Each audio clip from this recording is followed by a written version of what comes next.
Restoring Men in History. And we're going to take a look at education today, ideology, what's going on with your kids in the schools. Discovery Institute, the radical reshaping of K-12 public education, part one, gender redefinition and self-selection. Let's call it gender confusion from the unconstitutional Department of Education.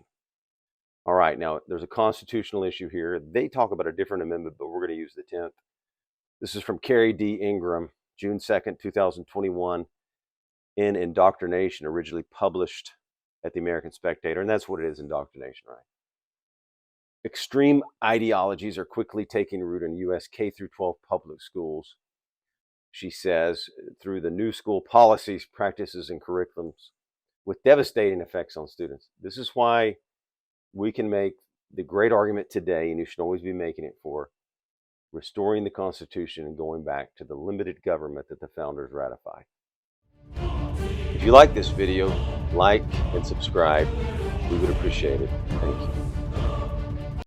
Department of Education is the unconstitutional Department of Education. You could call it the unconstitutional Department of Marxist Education right now. Americans are mainly turning a blind eye. This is important. Instead of speaking up, we always have to speak the truth about these large issues against political and social indoctrination that threatens our children's education and what else? The very fabric of our nation, right? Because these are the future leaders.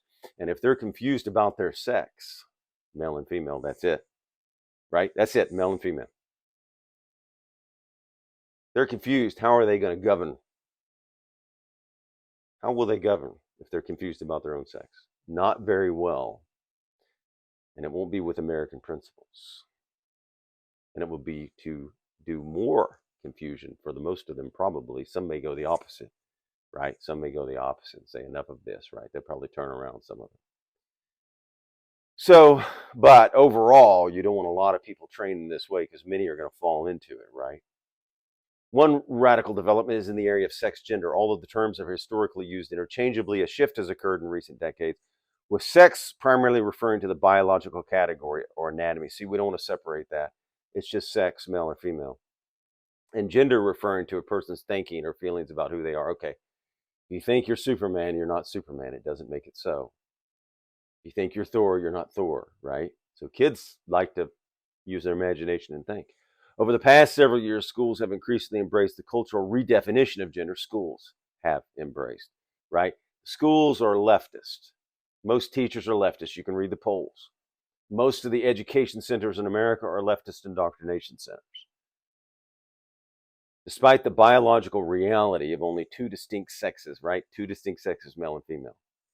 Formed in the womb and birth, schools embrace and in some cases actively promote. They do promote it. We're going to get into that here. Student questioning and then self-selecting their gender based on how they feel. Okay, it doesn't matter how you feel. Doesn't matter what you think in these cases. You are what you are. And you need to be encouraged to become that. The gender unicorn, starting as early as preschool and kindergarten. This is just insidious.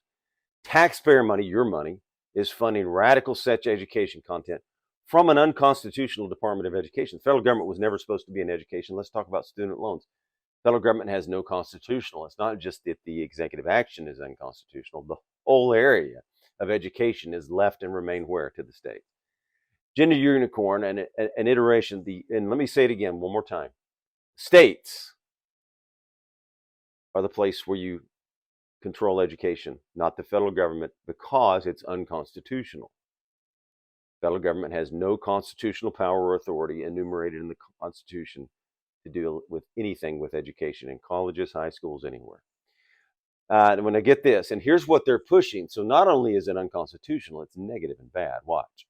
Taxpayer money is funding radical sex education. Just one example is the gender unicorn, an iteration of the gingerbread person, a purple cartoon featuring hearts and rainbows, adopted in 2016 by the Charlotte Mecklenburg School District. Remember that? Gender unicorn use has spread nationwide and into Canada. Well, it's not a shock that it would go into Canada.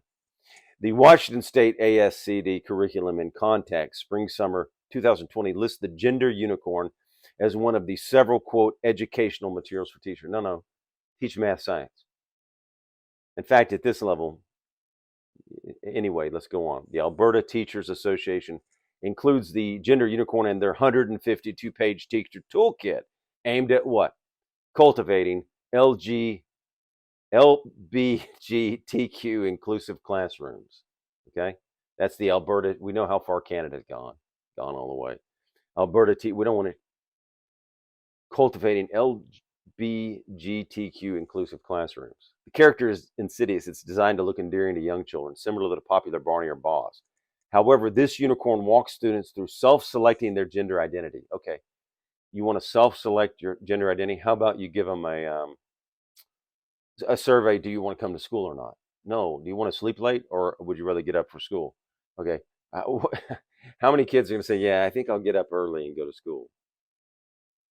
Okay. The gender they're physically attracted to and the gender they're emotionally attracted to.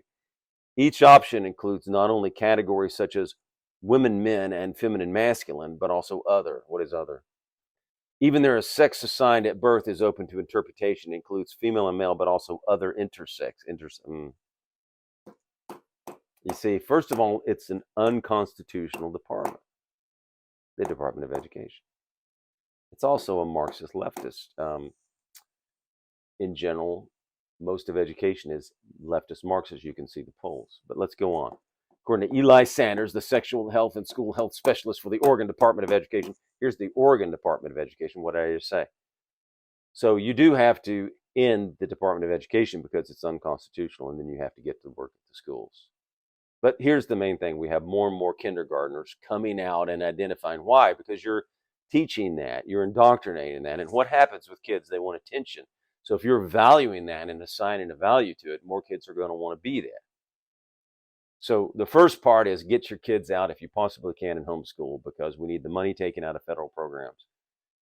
And you're going to be affected by the peers too.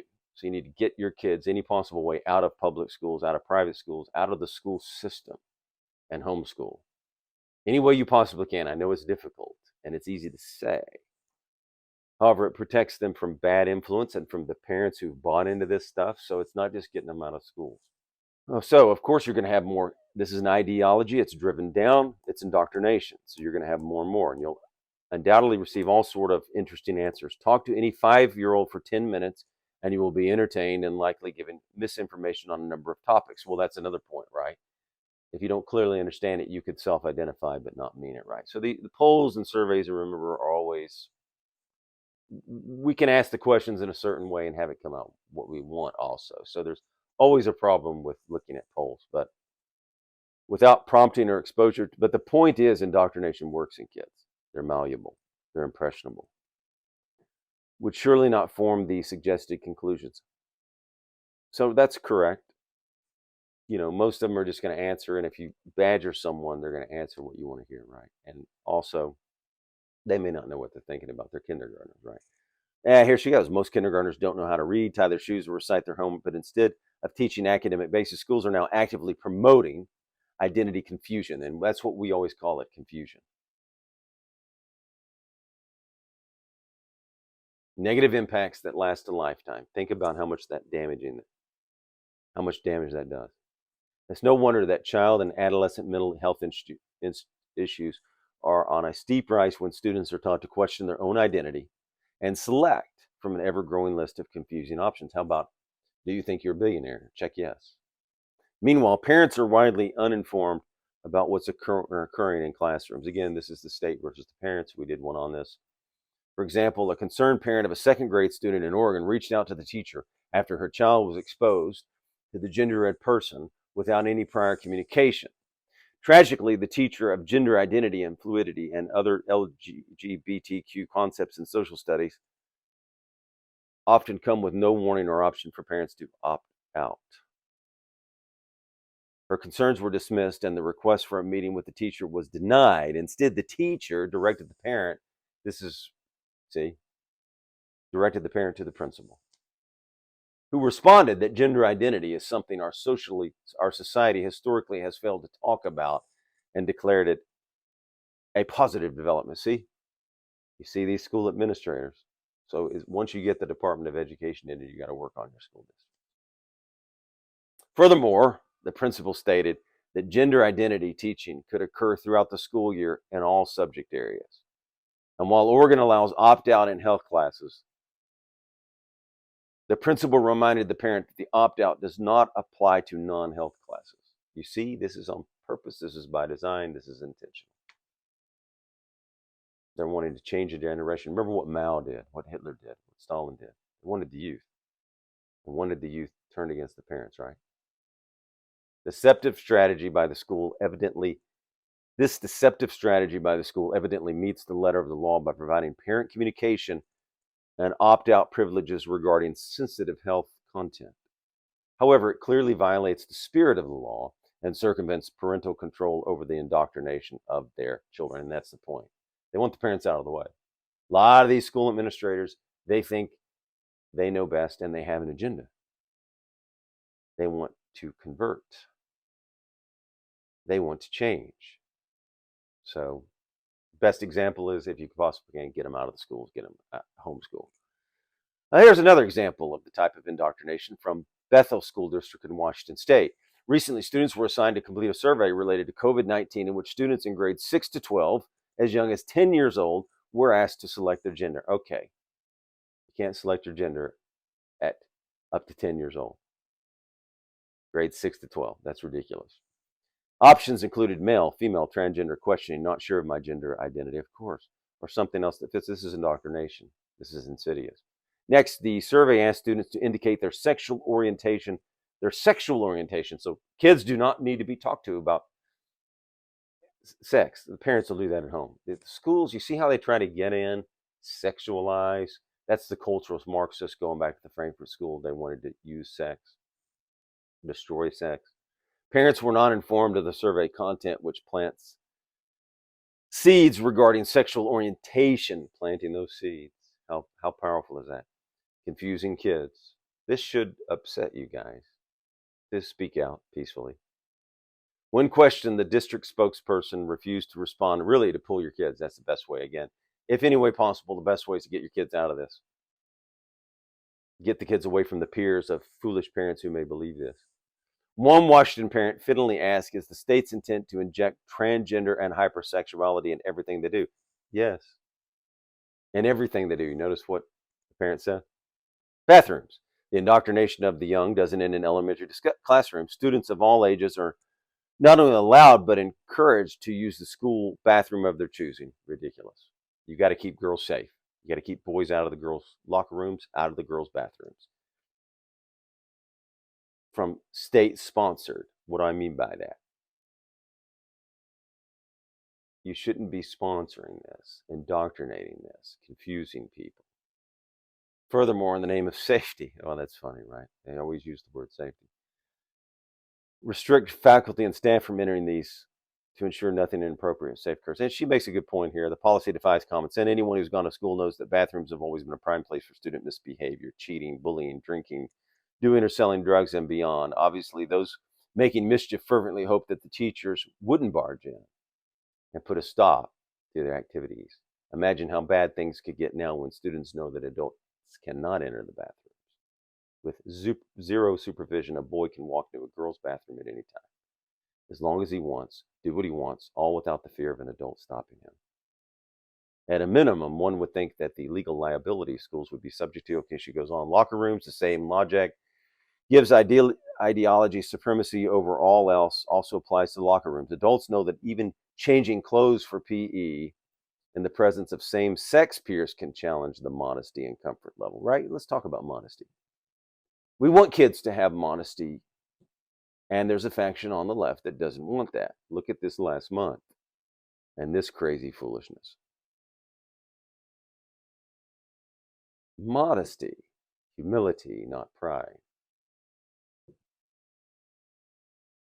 Now imagine a locker room that welcomes students of the opposite sex to enter at will.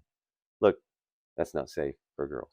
To understand how this would feel, imagine trying on a new outfit in the mall and dressing room, void of private stalls and shared with those of the opposite sex. To avoid embarrassment, most of us would risk buying the clothes without trying it on and endure the hassle to return it. It's baffling how parents would put up with their child being subjected to such. Yes, what is going on? Again, it's about parents not taking their kids to places that are inappropriate. Government isn't always the answer, by the way. But the Department of Education is unconstitutional, so it has to be removed. Athletic fields and arenas, but it doesn't stop there. The new wave of self-selection of one's gender identity has extended beyond bathrooms and locker rooms to athletic fields and arenas. Boys who describe themselves as transgender, oh, this is ridiculous, are given the opportunity to compete on girls' athletic teams. Now we know that's not fair. This is another reason why you want the federal government out of everything. We can go through the case they're using to do this, but we won't. Again, when the federal government goes off and awry and unconstitutional, you got problems. Which in turn denies girls who would otherwise have received positions on teams, playing time, victory, school records. So you've got these girls that worked all their life to do something. Indoctrination.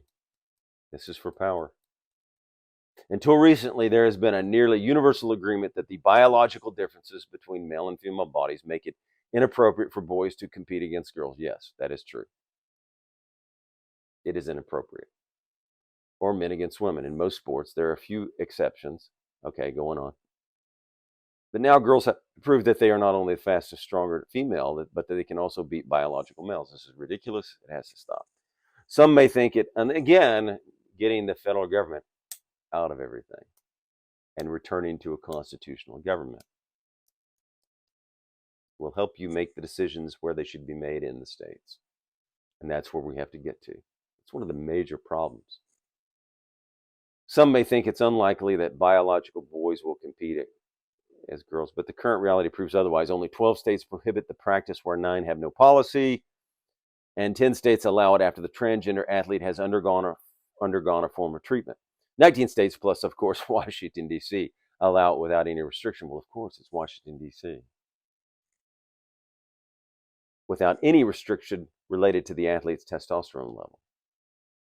Some have gone so far in their efforts to transgender sports that they have lost sight of biological reality. CNN breaking news reporter Devin Cole, in his article entitled "South Dakota's Governor Issues Executive Order," falls into this category. Cole writes, "It's not possible to know a person's gender identity at birth." Well, maybe not for him. And there is no consensus criteria for assigning sex at birth. He's confused, right? No consensus criteria for assigning sex at birth. Every baby comes out of the womb with either XY or XX chromosomes, right? Male or female. That's the science, right? All right. Equality Act, she goes into the Equality Act. This is a battle not be no fun at the state level. Should the Equality Act, again, this would be an unconstitutional act. So many unconstitutional acts recently passed by the U.S. House. The federal government has no business in education at all. Or locker rooms. All right.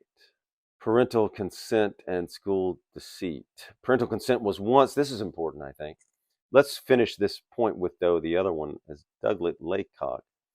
We kind of skipped over the Equality Act, but it was passed in the House, but I don't think we need to go into it. Parental consent is nowhere considered. Anyway, let's go on. Parental consent and school deceit. Parental consent was once a basic requirement. Parents were deemed to have the final say regarding what was taught to their elementary, middle, and high school students. No more. Consent is not sought or granted, but instead school personnel are even instructed, get this, to deceive parents regarding what occurs during their students' school day. Deceive parents. Appallingly, these are not one-off situations, but united intentional efforts orchestrated by powerful organizations. Again, some factions want more power. For example, consider Schools in Transition, a guide for supporting transgender students in K through 12 schools, a jointly produced document of the American Civil Liberties Union, ACLU, the Human Rights Campaign, Gender Spectrum, the National Center for Lesbian Rights, and the NEA. You got to throw them in. Don't leave them out. In short, the guide demands that school personnel treat As a boy, any girl who identifies as a boy. That's not good direction, is it? As a girl, any boy who identifies as a girl. Impossible. Age, immaturity, impact on peers are not worth consideration. Instead, the document reads, quote, a student's age and maturity or that of their peers should never be a basis for denying a transgender student an opportunity to transition. Come on. Insidious. It should give the public, especially parents of public school students, great concern. Yeah, get your kids out if you can. When the ACLU gets involved, attorney Alan Dershowitz observes the organization is no longer a neutral defender of everyone's civil liberties, but has morphed into a hyper-partisan, hard-left political advocacy group. The four activist groups are working in partnership with the largest U.S. teachers union, the NEA. Now, you've heard a lot about the NEA. We go through that one day, which keeps a tight grip on the purse strings of the teachers. School administrators label parents who do not go along with their child or teen affirming transgender feelings, or, now this is interesting, condoning transgender behavioral choices as unsupportive or potentially dangerous. You see? You see how the parents of the state wants your kids and wants to remove the parents? Quote, privacy and confidentiality are critically important for transgender students. Let me explain this. We need to get the parents out of the way so we can do what we want with your kids and indoctrinate them. That's what it means. Who do not have supportive families. In those situations, even inadvertent disclosures could put the student in a potentially dangerous situation at home. In other words, inadvertent disclosures could prevent our indoctrination from taking place. So it is important to have a plan in place, yes, to avoid any mistakes or slip-ups so that our indoctrination continues and you don't stop it. In other words, school personnel are instructed to create plans or to intentionally withhold information from parents and legal guardians. According to research by Ryan T. Anderson, quote, they want to set up a school environment so your child or grandchild can transition at school without you knowing about it to avoid any inadvertent disclosures. How about that? That's bad stuff. More specifically, Anderson explains, quote, you could drop your son, this is a good story, I think.